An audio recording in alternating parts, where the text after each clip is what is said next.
Hello, everyone, and thank you for attending our next session today, which is facilitating interdepartmental projects using integrations.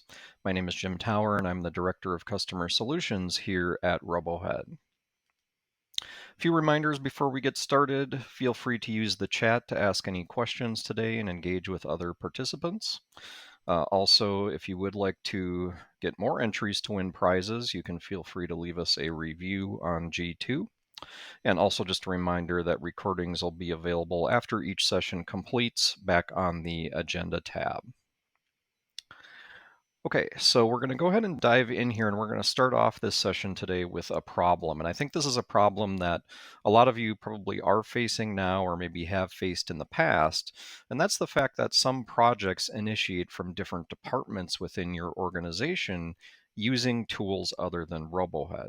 So you might have people that start projects or manage projects in other systems, but at least some of that information, or and sometimes all of that information, needs to get transferred into RoboHead for some of your users to work on projects there.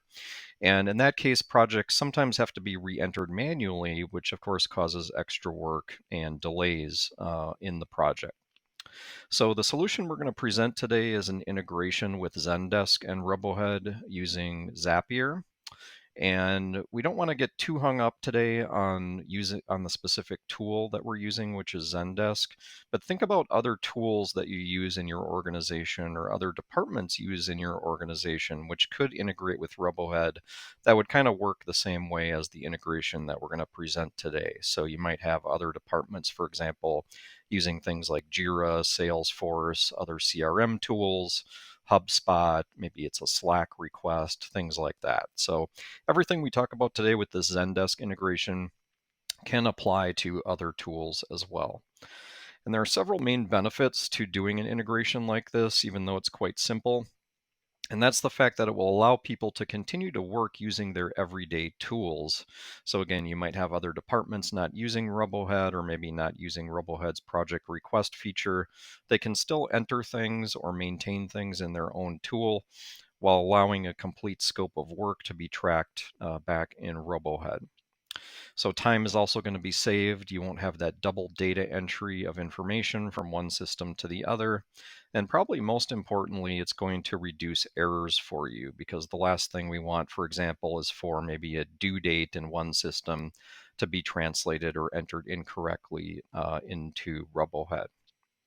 So the tool that we're going to use today for integration is Zapier. And some of you are probably familiar with Zapier, some of you are not. It's basically a third-party tool that will allow you to, without any development knowledge, create integrations between RoboHead and the other systems that you use. So Zapier does work with I think it's over 10,000 different tools now, so it's very likely that some of the tools you use day to day are compatible with Zapier. But again, the example we're going to take a look at today is an integration with Zendesk. So this is a very simple integration with just a few steps to it. Sometimes the zaps, as they're called, are going to be more complex than this, but this will hopefully spur some ideas on things you can do to integrate RoboHead with some of your other tools and some of your data in other tools. So typically when you're setting up a zap in Zapier, it consists of really at a high level two things. So the very first thing that you'll set up is what's called a trigger. And that's the event or the thing that's going to start the process happening. So in this case, when a new ticket comes in Zendesk, this is going to be my trigger. I've got a couple of other steps here that we're going to go through in just a second in this workflow. But the second main thing you'll want to think about is the action, or what really needs to happen as a result of that trigger happening. And in this case, what's going to happen is when a new ticket comes in Zendesk, a new project is going to be created based on that data for that ticket automatically back in RoboHead. So we'll go through each of these steps here briefly. You would set each of these up separately. So first of all, I set up the new ticket step. I'm using Zendesk, obviously, as my application here today for the trigger. And then you would select the event that kind of kicks off that trigger. And in this case, it's a new ticket that's coming in. Now we get Zendesk tickets for a variety of different reasons. So we get Zendesk tickets when somebody submits a support request. Maybe it's a technical issue. Maybe it's a billing question. Maybe it's a contract question. We don't want all of those going into RoboHead, and so that's why I created step 2 here, which is a filter. And it's only going to continue the zap if this is a request for our training team. So I've got a filter in here, and I'll kind of show you how this is set up. I based it on a particular field in my instance of Zendesk called type of ticket. And basically I'm saying if the type of ticket contains training, yes, go ahead and continue on and create a project. If it's anything else, if it's a support request, contract, billing question, it's going to be ignored in my Zap. Another thing that I needed to do here, and this is something, it's a little bit in the weeds, but you do need to be aware of, is that from time to time, sometimes system fields don't talk to each other nicely. So, for example, you might have a date format in one system that isn't compatible with another system. That is the case in this particular integration. So I set up a formatting step here, and what this is really focusing on is a due date that's going to get entered into my Zendesk ticket, and it's going to translate it into the proper date format back in RoboHead. So there is a formatter step in here that you can use that Zapier provides. And what this does is it allows you to take in information from one system in one date format and translate it into another. So in this case, this is actually kind of nice because I don't have a nice, neat date format in my Zendesk instance. I don't have a date field in my Zendesk instance. So what I do instead is type in a due date in my description for my ticket. So I'm bringing in the description field, which would contain a date, and it's going to convert it then to the appropriate RoboHead date format, which is month, day, and year. Okay, from there in step 4, which is the final step here, is it's going to take all the information from the new ticket based on my formatted date that I have and my filter that I have, and it's going to take that and create projects for me automatically in RoboHead.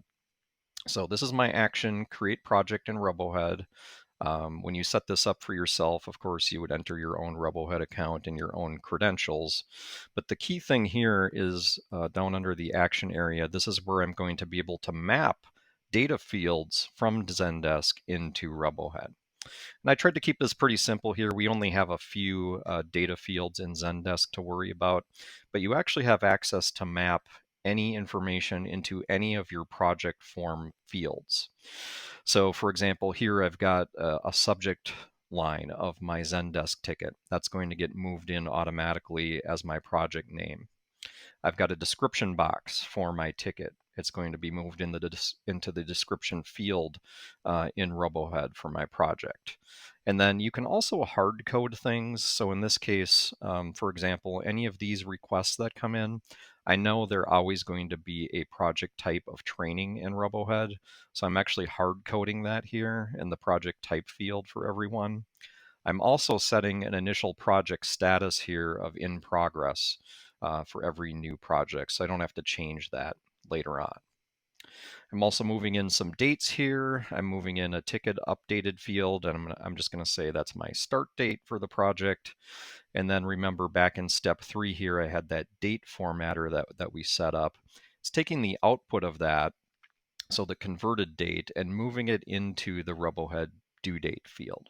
I've got a couple of other fields that I'm mapping in here as well, but you'll see how this works here in just a minute. So that's kind of how I set up my Zap. Again, fairly simple, but it should hopefully spur some ideas on how you can use this maybe with some other tools as well. So I'm going to go into my instance of Zendesk now, and I've got a new ticket form that I've popped up here. I've got some of the information pre-populated, but the first thing that I'm going to do is change the type of ticket over here and make sure it is put in as a training request, because remember we had that filter step back in Zapier, and I want to make sure that only the training tickets are going in as projects back in my instance of RoboHead. So I'm just going to, for the subject line, just type something in here, training request for ABC company. And then I'm going to put in my description here. And then remember, the description box is actually where I'm going to put in the due date for this training, because I don't have a nice, neat date field here in my ticket fields. And it's going to automatically take that date from the description and populate it as my due date back in RoboHead. So I'm going to say ABC company, listing training, new users, they would like this completed by 12/15. Well, obviously, if this were a real ticket, you'd probably have a lot more information in here, but I'm just going to keep it simple for today. I'm going to go ahead and assign this to myself and then submit it.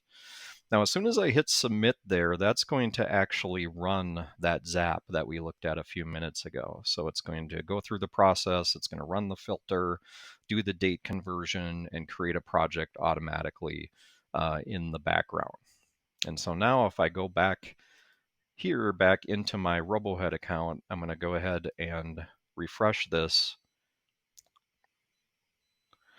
Okay, so let's go ahead and click into that. And we can see here is the project name that got populated based on the subject line of my ticket. Here's the description of my ticket that got put in here. And then the due date got plugged in automatically, along with the status that I hard-coded, along with my project type that I hard-coded. Okay, so that, again, very simple example, but hopefully that will give you some ideas on how you can integrate RoboHead with other tools or other departments that might be requesting things in your organization. All right, a couple of last things before we wrap up here for today. I do want to leave you with a few takeaways. Anytime you're thinking about integrations like this, you will want to define the problem and the desired result as completely as possible back when we looked at our first slide. So define the problem really as detailed as possible. You know, sometimes we get requests like, hey, I want RoboHead to integrate with Jira. Well, what does that really mean? What fields do you need from Jira that go into RoboHead? What is the process? What is the workflow? So really take the time to define that before getting started. We can, of course, assist in providing the best path to getting your integration completed. So a lot of times with simple integrations like this, these can be handled with Zapier. If you do have something more complex or more custom, we do also offer custom development services. So if you're not sure kind of which route to go, definitely reach out to us either in the chat, or you can contact our support team at any time, and we'll be happy to kind of point you in the right direction for that. Okay, I'd just like to thank everybody again for attending this session. Up next is going to be Dan Perez, who is going to talk about how to generate project summaries automatically using ChatGPT and Zapier. So if you want to learn more about integrations, more about AI, and kind of how those two things can be intermingled with RoboHead, he will be coming up in just a few minutes. Thank you.